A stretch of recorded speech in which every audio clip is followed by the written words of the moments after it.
Morning, and welcome to everyone here and those listening online. If you're not fed up with the coronation already, it's probably not beyond the realms of possibility that this service might be slightly influenced by yesterday's events. But anyway, in the words of the Archbishop of Canterbury yesterday at Westminster, we are here to crown a king. I've been wondering how to start this morning's service, and that sort of seemed to fit the bill, really. Although it has actually been obvious to me for a few weeks, because I knew that it was going to be the day after the coronation. And like I said, I think this morning's service is going to be slightly linked to the coronation. Did anybody watch it? Who watched it? Everybody watched it? Yesterday was literally history in the making.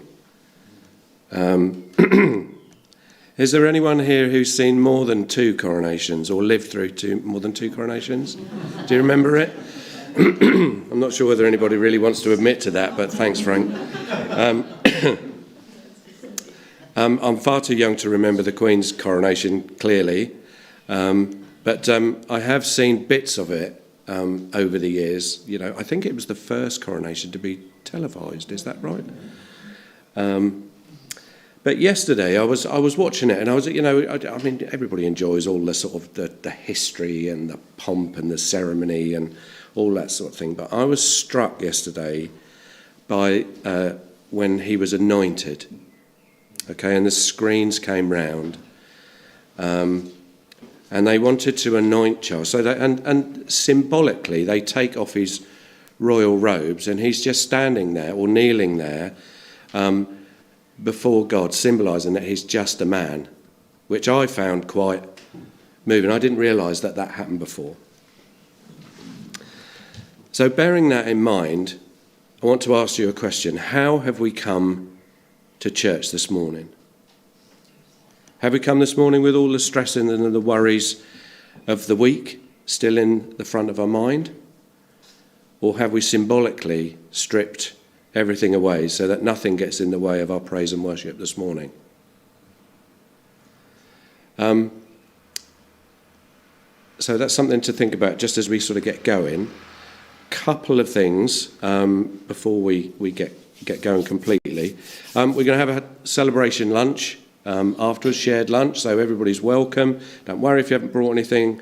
There's enough for anyone, and there's a co-op down the road, so if we do run out, we can do that. And also, just to put things into perspective, I wasn't planning this, but does anybody know what this is? Well, it's a card. I know it's a card. Does anybody know what this is? This is rather special, and bearing in mind it was a coronation yesterday, this is George and Maureen's card from the King and Queen Camilla because they had their diamond wedding a few weeks ago, didn't it? Yeah, I think it came from... Did it come from the prison? Because you get less, wouldn't you? Is that right? But anyway, I'm sure they'd let you have a look at it and whatever. It's well worth having a look at, later on. Right, before we do anything else, let's pray. Father God, I pray that you'll be with us this morning by your Spirit and that you will bless this time together to us. We pray too for King Charles. We pray that you will be with him and that you will guide him and for him to be conscious that you are there with him. Amen. Now, to change things up a little bit, you know I like to do that. We're going to start the service all over again. It's a bit of a sort of Tesco's buy one, get one free type thing. And we're going to now start the service again.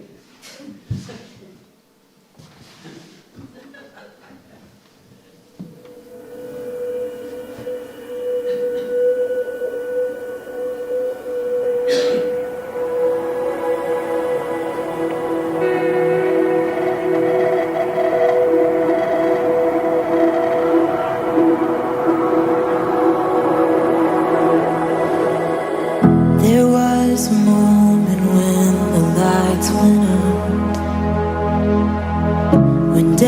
had claimed its victory. The King of love had given up his life. The darkest day in history. There on a cross that made for sinners. For every curse his blood atoned. One final breath and it was finished. But not the end we could have known. For the earth began to shake, and the veil was torn. What sacrifice was made as the heavens roared.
So, have any of you met any of the royal family? No? Nobody's met King Charles? Well, Prince of Wales as he was. No? You don't look very happy. I saw Princess Anne once. She was in a crowd, and I saw her from a distance. And I did take a photo, but if you were to look at the photo, you would probably need me to point her out because, you know, she's like that big. I delivered a tree to the Countess of Wessex once. I didn't see her. I didn't see Sophie or Prince Edward's. They never accepted delivery. They had somebody else to do that for them. Has anyone done the gold D of E? My uncle did. One of my uncles did. Although I'm not sure who he met. I think it was the Queen, was it? Was it the Queen Mum? Not the Queen Mum. It was the Queen Mum, as in. And Lucy, Laura's daughter, is off to the palace on Monday week to receive her Gold D of E award. Not sure who she'll meet, but maybe it might be Prince Edward, I don't know. Do you know, I've often wondered what it would be like to meet one of them, to sit down without being sort of overwhelmed or starstruck, and just to perhaps have a talk, have a chat. I wonder what the king is actually like. I mean, I'm sure he's probably, you know, very polite. And if I were to meet him, he would, you know, hopefully be pleasant and suitably nice too. Realistically, any meeting, I think, would be brief, wouldn't it? Maybe on a walkabout or something, you know, they might come and visit where you work or whatever. I would maybe shake the royal hand and see what he would say. But it wouldn't really give me any idea about what he is like for real. We also form perhaps our own impressions of what the royals are like because of what we read, written about them in books, newspapers, on the internet, etc. But we don't really know them well. I think I've said before, Tilly likes her history. And a couple of years ago we went and had a look around Sandringham. If you haven't been, it's well worth a visit. There were lots of things to see, but what struck me was that, to me anyway, it seemed, Sandringham itself seemed quite homely for a big stately home. The guide told us that, you know, this is the armchair that the Queen sits in when she watches TV and with the family all around her and whatever. And it sort of made me think, well, that's just normal, that, isn't it? You know, where families just sit together and watch TV. I can't remember what the lady said the Queen watches, but she did say that she watched the telly in this particular armchair. And they did say that all the family would sit together. So it gave me an insight as to what the Queen was like, but I didn't know for sure. This weekend is very sort of royal themed, but I played you that song as a reminder, really, of who is the King of all kings. On the notice sheet this week it says, "Who is he, the King of glory, the Lord Almighty? He is the King of glory." In Psalm 145 verse 1 it says, "I will exalt you, my God and my King. I will praise your name forever." And the Bible is full of verses about the King of Kings and his majesty. What I'm trying to say is that we know the King of Kings personally, intimately, individually, and fully because of Jesus. We don't just get an impression of what he's like. The Bible tells us specifically about God's character and what he is like. The King of all kings is our God. Okay, we're going to stand and sing now our first hymn. Thanks, Mike. Let's stand then.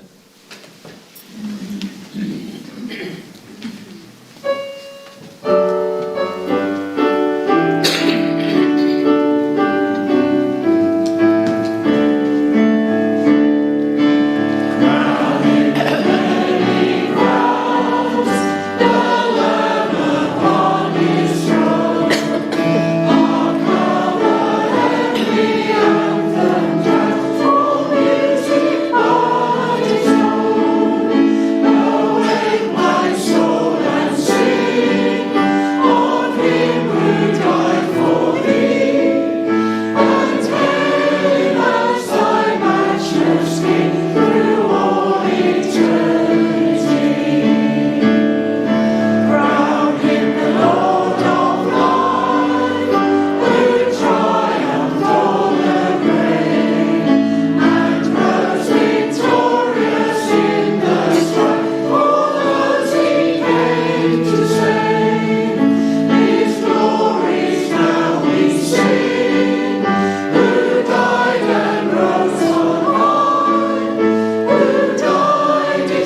So if you hadn't already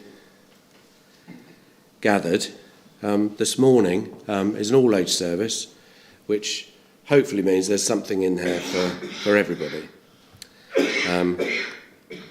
For those of you who are young at heart, we're going to play a little game now. But it's okay. It's all linked to the Bible and stuff, so it's appropriate. So I know a lot of you like a good quiz, don't you? Yeah, right. Yeah, so you're all nodding. Okay. So what we're going to do is we're going to look at some pictures, and you're going to tell me who these people are. Some of them are easy. Some of them are perhaps not quite so. Okay. First one.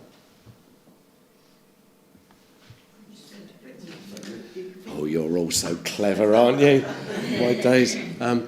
Now, what I forgot to say was you need to keep in mind the first letter of each of the names, okay? Not the Prince, the Philip bit, okay? Right, next one, James.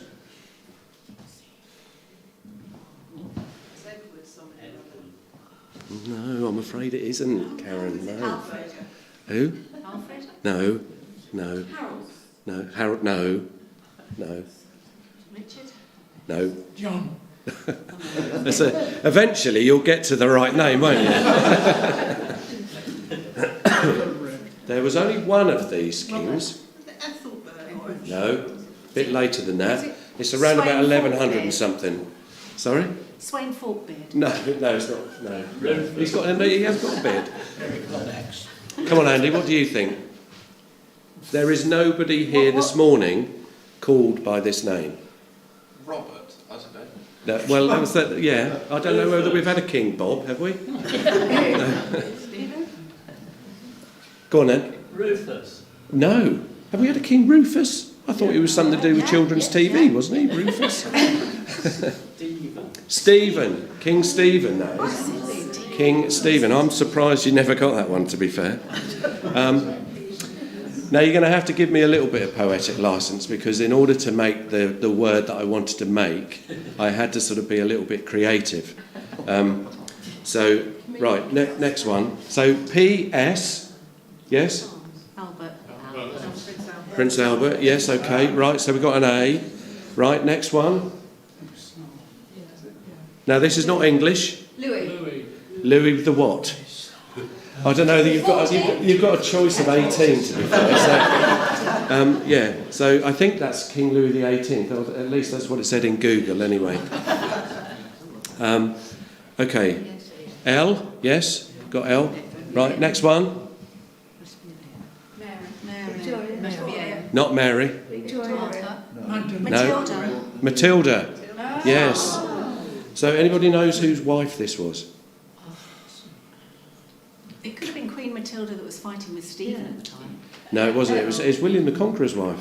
Oh. Yeah. Why didn't you do Queen Matilda? Don't get The squeaky. original one. Yeah.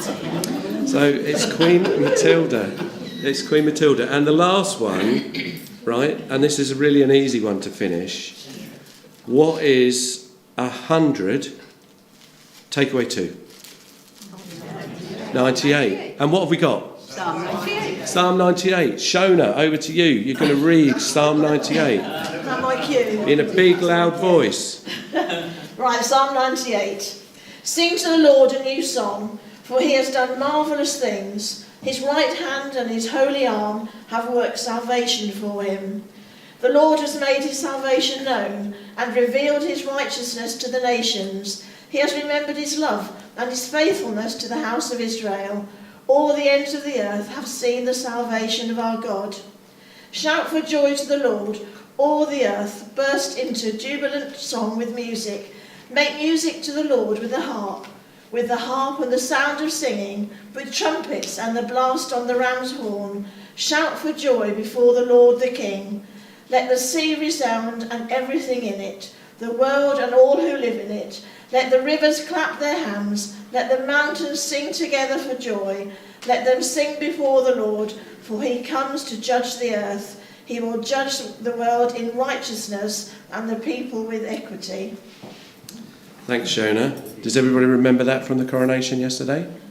They actually, I think Andrew Lloyd Webber composed the music to it, right? So I thought it was appropriate to do that. But I know it's known to you probably, a lot, isn't it? That's quite a well-known passage. But that's so upbeat, isn't it? Don't you think? That is just so lively, and it just tells us that what it is that we've got to do. So basically, we're going to do that now. We're going to, you can do whatever you like, as long as it's appropriate for church. And but we're going to sing a couple of songs now, and we're going to praise and we're going to worship. Okay, thanks, Mike. Let's stand.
You're looking into my heart.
Sometimes when it doesn't go quite to plan, it always sort of like, I always think that, it's a bit more normal then, isn't it? Because like we all make mistakes, don't we, and stuff.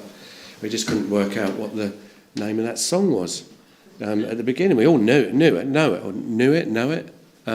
Anyway. Now I'm going to talk to you a little bit about value now. And this is something that I saw on TikTok. I mean, you all work, because you're all young and, trendy and stuff, and you all look at TikTok, don't you? So, and some of you might have even seen it, I suppose, don't you? I know my Auntie Delia looks at TikTok all the time because she's so good on the computer. Now, because of the events of this weekend, I'm feeling really generous. Really generous. Who wants £5? Oh, Shona, come on, up here then. Yeah, come on, up here. I've got my wallet out. Look, the Queen's blinking because she ain't seen the light of day for a while. Look, £5. Thank you very much. Okay, well, Yeah. before I give it to you, Okay. right, I'm going to do that. Do you still want it? Yes, please. Okay. What happens if I do that? Yeah. You still want it? Yes, please. Okay, all right. Maybe this might change your mind. You still want it? You still want it? I've got an iron at home now. You still want it? Yeah. Okay. So it would have been better with paper money, but I mean, it's sort of working. Okay. You still want it? What do you think? Yeah, a bit less than I did before, but yeah. You still want it? Mm-hmm. Are you wondering why I'm doing this? Have I got you a little intrigued? Just a little bit.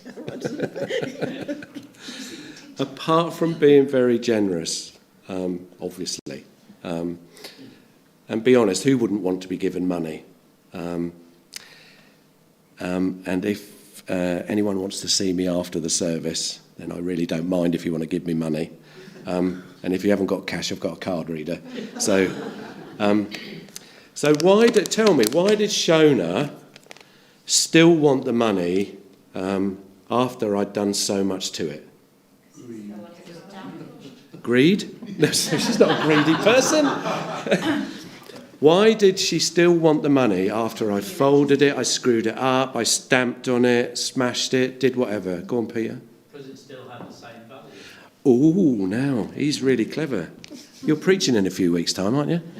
I think you'll be really good at it. Don't worry. Yeah. You can go and sit down. You can take the money as well if you want. Put it in the collection. Put it in the collection. It's going to be a tenner. It was going to be a tenner, but that would have meant I'd have had to go to the cash point, and I didn't want to give you 20. So Shona wanted the money after I'd done so much to it, because whatever I did to it, the value of the money stayed the same. It's still, it can be all screwed up and stamped on and whatever, but it's still worth a fiver, right? So living our lives has a habit of throwing up loads of different situations, some of which are good, some of which are maybe not so nice. But whatever happens to us, our value to God, the Father, never changes. It always stays the same high value. He loves us. He cares for us. He wants the best for us.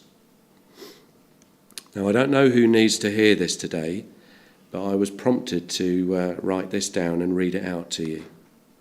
You are God's masterpiece, whose life matters because you are valuable, worthy, and precious to him.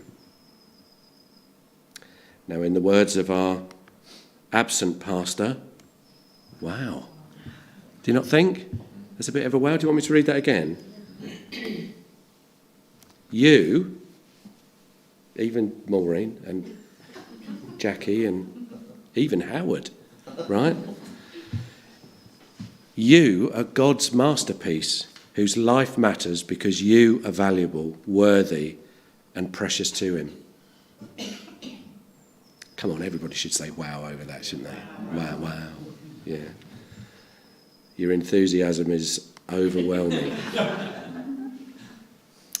So anyway, all of that in mind, we're thinking about the King of Kings, we're thinking about, the coronation, how special occasion it was, and all of this sort of thing, and the song bringing us back all the time to worship, isn't it? And to think about the true King of Kings and the one that we're here to worship this morning. So we're going to do that now. We're going to have a time of worship. Really encourage you, if you feel as if you need to share something, or you want to, pray or whatever, there'll be suitable times and gaps and whatever in that to do that. Okay, so we're going to move into a time of worship, and I'm going to hand over to Mike to do that. As we start, shall we stand to sing the first song? Let's stand. There may be one in here that's a little unfamiliar, but just go with it. When it comes, it's repetitive and you'll pick it up. It's not a problem. This one you should know.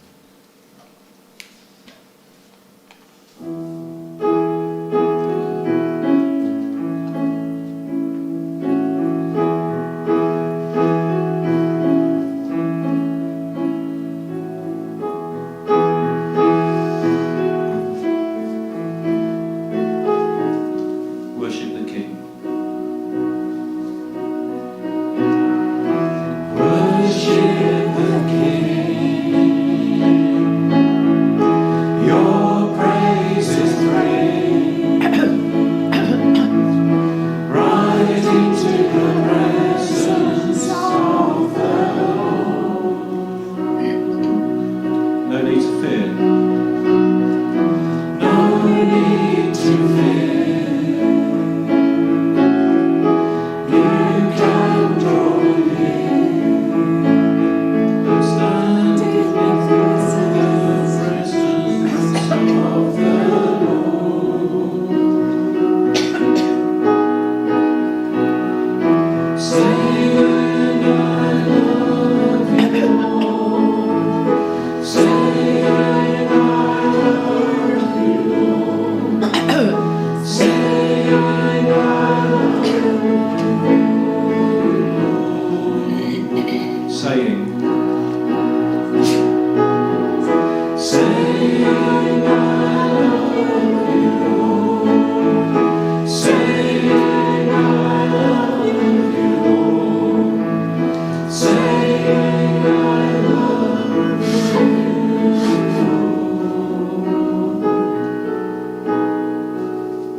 saying I love you, Lord, saying I love you, Lord, saying I love you, Lord,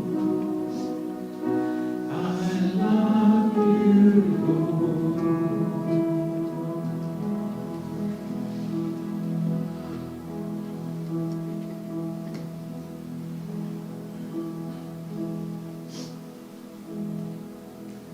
Perhaps one or two would like to say that out loud, to pray,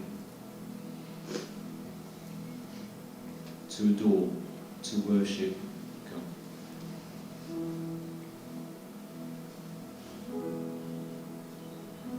Lord, the words and the tune might have been unfamiliar to us, but Lord, the words are so true. Yes, Lord, we do love you. We worship you, we adore you, King of Kings, Majesty. I love you, Lord.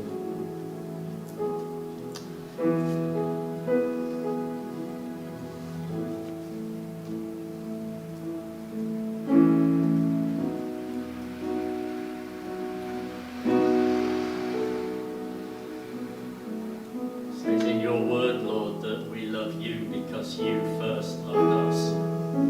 We just praise you and thank you for that.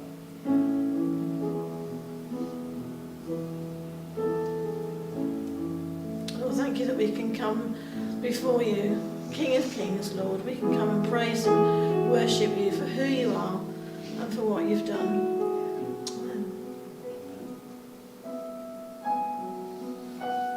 Thank you, Lord, that we're all special because you love us.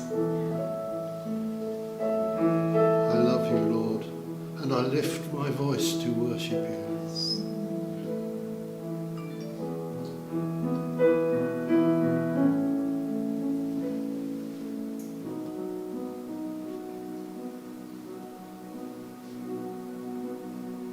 Saying I love you, Lord, saying I love you, Lord, saying I love you, Lord.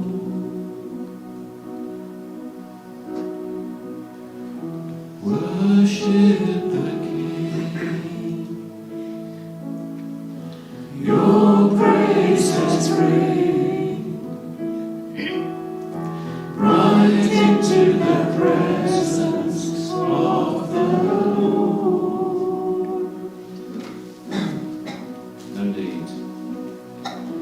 No need to fear. You can draw near and stand in the presence of the Lord.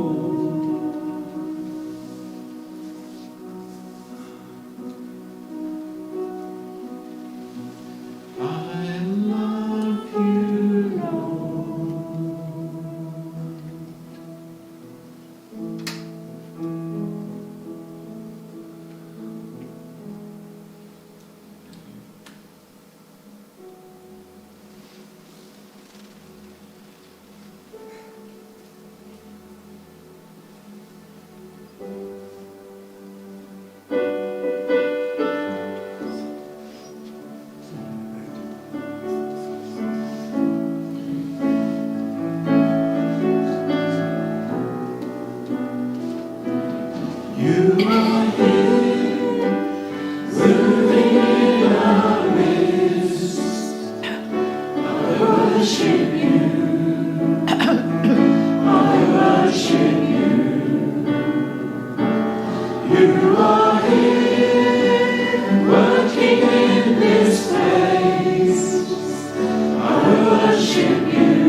Faithful one.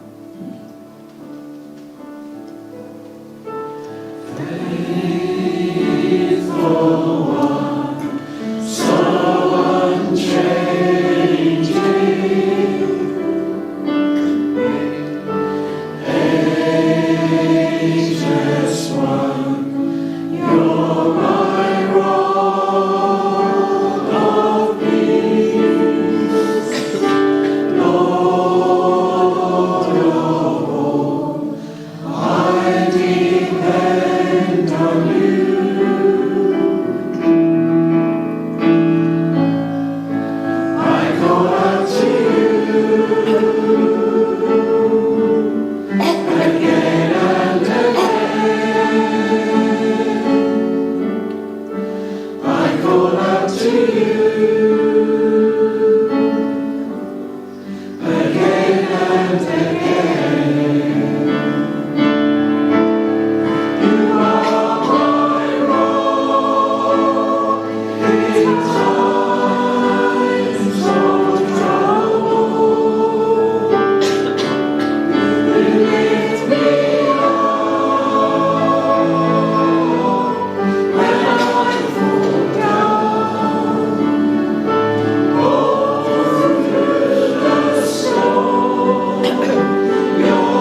Shall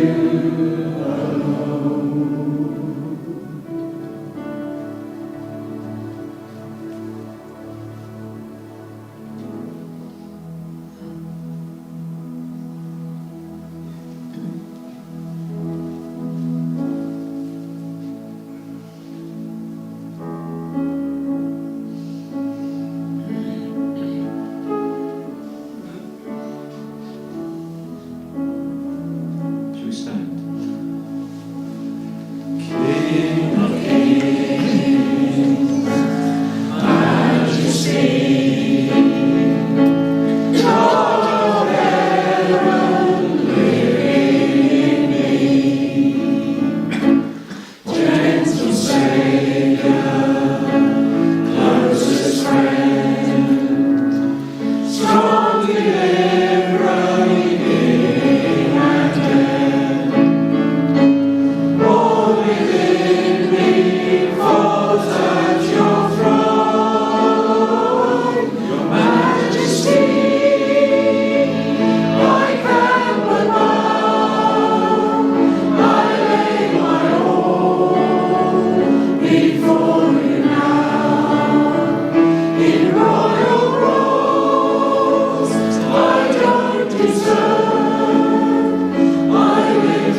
That song just reminded me about the beginning of the service yesterday at Westminster, when Charles vowed to all of us that he would serve us and whatever. And I think that song really reminds us, of that. One of the other things that really gets to me is that it brought this sinner near to your throne, and I wear robes, royal robes, that I just don't deserve. I just don't deserve it. But I'm standing there telling you that I am actually glad that I can. And I pray that for you all too, as well. And my computer's gone off now. Here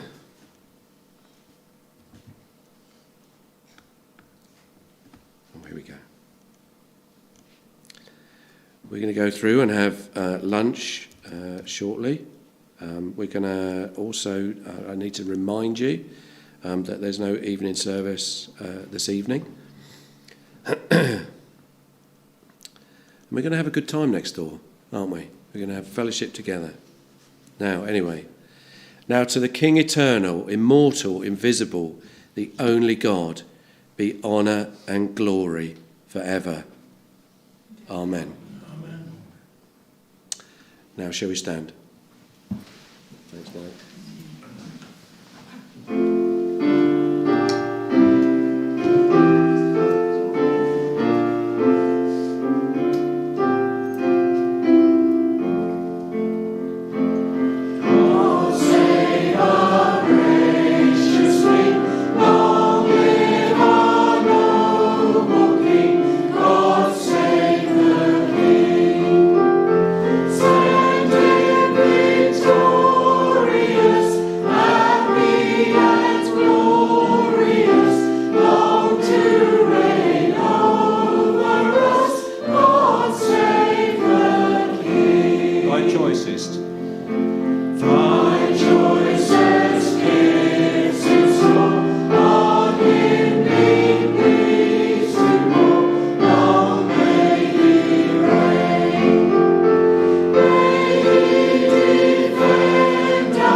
To say that his wife had passed away, and this last week.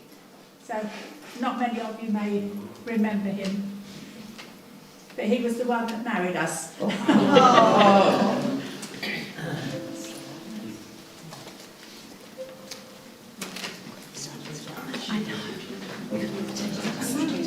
Yes, a bit soggy, wouldn't it? Yes. Do you want me to go through and start doing the scales, or do you want to do this?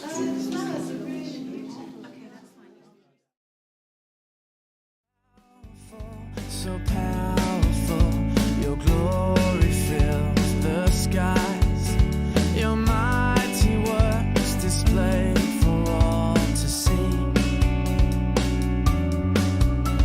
The beauty of your majesty awakes my heart to see. How marvelous, how wonderful you are. Beautiful one, I love you. Beautiful one, I adore. Beautiful one, my soul must sing. Beautiful one, I love you. Beautiful one, I adore. Beautiful one, my soul must sing. You've opened my eyes to your wonders anew. You captured my heart with this love. 'Cause nothing on earth is as beautiful as you, Jesus. And you've opened my